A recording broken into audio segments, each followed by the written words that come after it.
Hi. Can you hear us? Yes, I can hear you. Can you hear me? Beautifully. Yeah, we gotcha. Now, did you have fun communicating with Emma as Emma? Yes, I did actually. Where are you? You seem like a city girl. Just right away, I'm going to say that. I'm in Honolulu, Hawaii. Ooh. Oh, that's a city. How many people live in Honolulu? I believe on our island, it's like 1 million people. And then in the whole state, it's like 1.3. Last I checked. Wow. Okay. Like 90% of the Hawaiians are living on. Oahu. I know you guys have vacationed here a couple of times. Love it. One of the best Four Seasons around. Yeah. It's so good. Have you been to that little restaurant with the tiki torches that are burning? It's Italian. It's like outside. Yes, I have. I don't remember the name, but it's really good. And the Four Seasons on the Big Island in Kona is also really awesome. I keep hearing that maybe now that we're talking about it, they'll invite us. I think that might be the one that like charged me. I think you're talking about the Rosewood. Oh, you're right. You're absolutely Good right. job. You're right. Yeah. Thank you for saving the Four Don't Seasons. besmirch. You know how I feel. And are you from there or did you move there? Born and raised in Honolulu. Yes. I've lived other places, but my whole family's here. My husband's here. My husband's family's here. So it just makes sense to be here right now. Okay, Nice. great. Okay, so you have a cooking disaster story. So this story took place back in 2021 when my husband and I had just had our first baby girl. She was about 6 weeks old. Oh, teeny. She was one of those babies, though, that didn't like to sleep. So we were really sleep deprived. And my husband was drinking coffee like a madman. So the cooking disaster takes place in the kitchen. I decided to make him coffee. And at the time we were using a French press. Are you familiar with like how a French press would work? We are, but I think we should say for the listener how it works. Okay, so a French press is like a glass beaker of sorts, and it has a little handle. And you put ground coffee and you put boiling hot water into the French press. And then it has a cover that you put on top of that boiling water with like a plunger on top. The beaker's probably about maybe 8 inches, and then the plunger goes up maybe another 6 to 8 inches. And you leave it unplunged while the coffee steeps.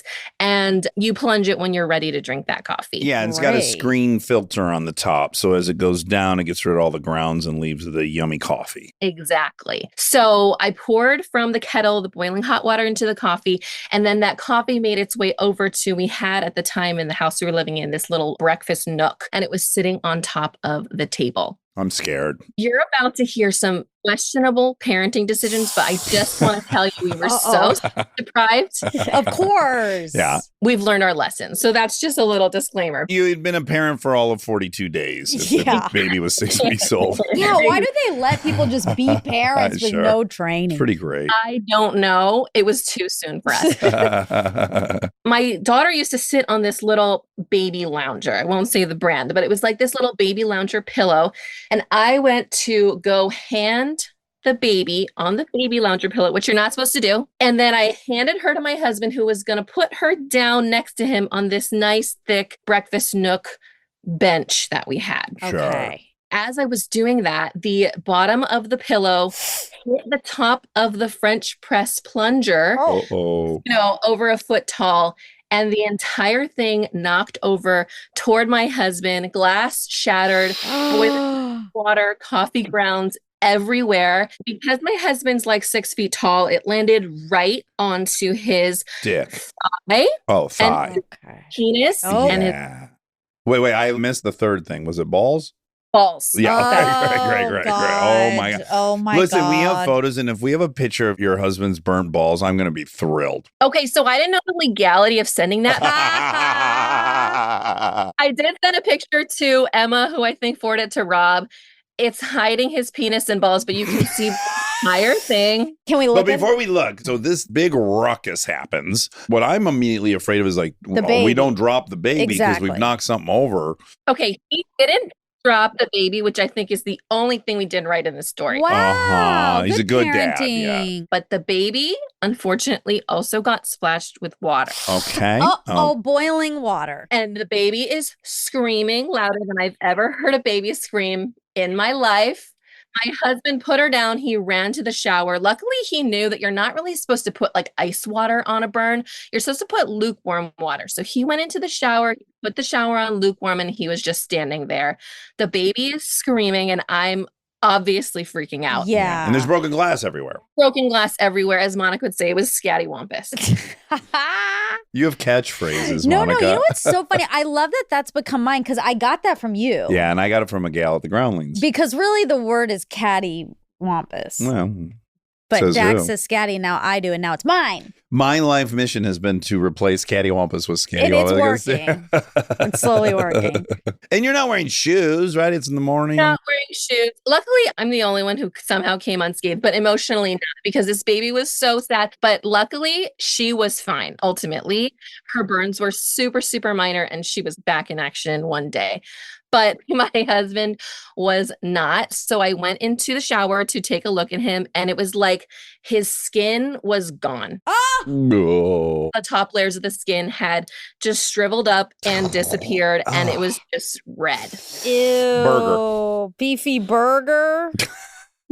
Yeah. You can look at the picture whenever you want. Okay, let's do it. God, I'm bummed that I'm there is one scared. of the penis that I'm missing. Ew. Holy fuck. Okay, Oh no. I know I bring this up way too often, but that great documentary, Hot Coffee. Yeah. You think like, oh, why'd this woman sue over nothing? And this is what her thighs looked like. This is horrific. Gang, it's his entire thigh. It's like kneaded, well, cock and balls. Oh my God. So his penis looked like that? Luckily, well, I don't know if it's luckily, the majority of the burn, the worst part of the burn was on his thigh, but it was also the other areas, which I can imagine felt terrible. Oh my God. It's also his whole thigh. It's not just like a small part. It's the whole thing. No, if I saw this without you telling me what had happened, my guess would be that you had made a bucket of hot coffee. You know, like a couple and you gallons. literally just threw it Yeah. on him. Yeah. Yeah, it didn't miss him at all. It was so bad. Okay, now this is inappropriate, but it's crossing my mind because it just happened to me. I had this catheter in, and I was like so nervous I would get an erection over the 3 days that I had the catheter. Like I didn't know what was going to happen if that happened. Was he so paranoid he would get an erection with all that burnt skin? I didn't ask that, but I think he was so traumatized. I don't think that happened. He wasn't Well, horny. not obviously that evening, but No, the maybe next day when but he's, if you're in so much pain, you'd hope. maybe he blamed her, and so Oh, resentful yeah. enough. Yeah.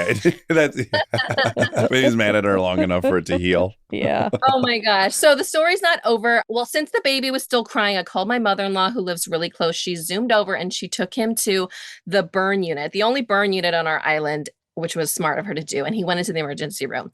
I very naively thought that he'd be back the same day. I thought that they would put some bacitracin on it, wrap it up in gauze, and that he would come home. But that quickly became clear that that was not going to happen.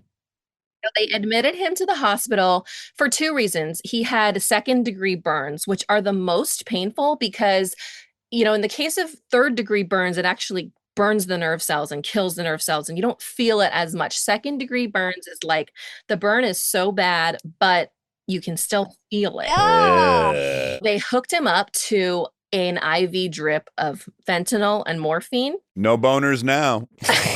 I was like, this guy's not going to be trying to come home anytime soon. No. He's got a 6-week-old baby at home. He's like, fucking take your time, y'all. Secondly, they were scared of infection because it was so large that if not cleaned properly every single day, that could be a really bad infection. Ah.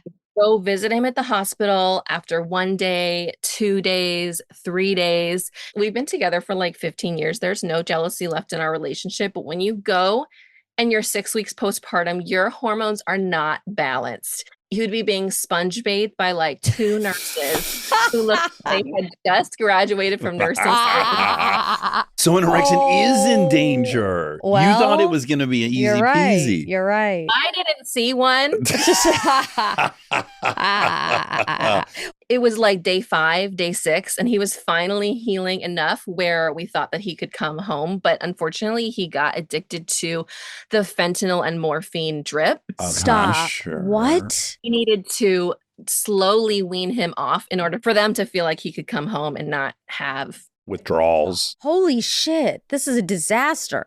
It was such a disaster. They would wean him off slowly, and he was having full withdrawal syndromes. He was waking up in puddles of sweat. After about 8 days, they finally discharged him, and then he was able to come home, got like a $10,000 hospital bill, and that was the last time we ever used a French press. Yeah. Peace out, French press. Oh, no. Wow. This was a full-blown disaster. Wow. You know what's great is I'm glad you told the end of the story because it's like when you tell me you got hooked up to the fentanyl and morphine, I'm like, that sounds nice. I know, everyone's but like, then I'm reminded yay. like, oh, right, that detox, it ain't worth it. He still had quite a bit of recovery even when he moved home. When he returned from vacation. Oh, my God. But he didn't have to have a skin graft or anything. That's a blessing. And honestly, it looks perfect now. He made a full recovery.